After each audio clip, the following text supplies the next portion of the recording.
Hello! So, welcome ulit sa Jamushi Unboxing. So, meron tayong 2 shipment from Buy and Ship. So, actually, ito, since January pa yata dumating. And ito, ngayon. So, yung isa ginamit nila yung Janyo, and isa Ninja Van. So, hopefully yan, okay naman ang ating packages.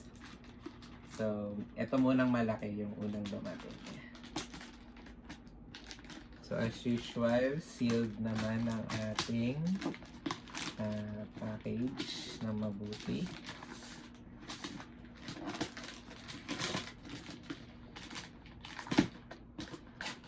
And may isa pang box sa loob.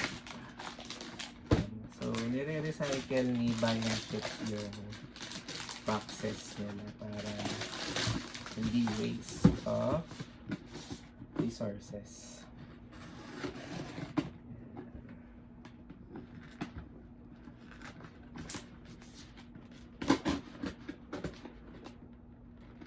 From ano to, no, yung usually nating pinapa-ship is yung mga items na hindi pwedeng i-ship directly sa Philippines. Ayan. Or hindi available locally sa Philippines. Kaya, or malaki ang sale sa US. Yeah. So, item number 1. Uy! Ayan. So, ito yung usual na Amazon na ano, package. Ay, mali. Wala, ano to? Ay, silicone case. Ay, may binili ka. Uh-huh. Ano yan? Parang iPhone? mura lang yata ito 15? eh. So, ito sobrang mura. Ayun, baka gusto ko yan. Ano pa? Baka manipis yan. And then, ito ang important. Wow! So, meron tayong tatlong Wayfarer. Ayan, shiny black, green shade. So, ano bang size nito? Size 50. So, pang maliit yata to. Ayan. So, dahil na, ano yan? Nahilig tayo sa Wayfarer. Yan. And sa Meta AI, Meta glasses, and bumili pa tayo ng tatlo.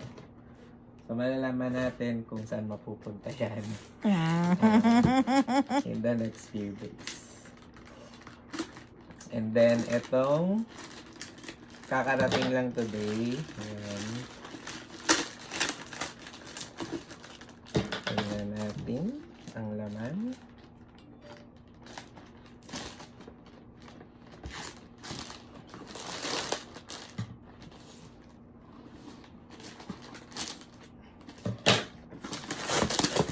So, from Amazon din. Oops.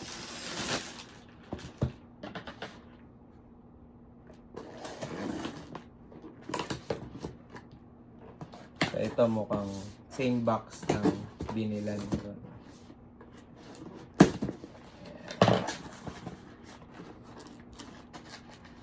Ito yung bago nating magiging headset. Ay, ang liit lang, no? Ano yan? Jabra Elite Gen 2. Grabe yung box nila. Sobrang recycle. Parang, kala mo nga hindi headset, diba? Walang flash. And, ito yung mas sikat. Kasi bumili tayo sa Lazada na pang label. Pero parang ito yung gold standard daw before labeling. Oo, parang baka mas maganda.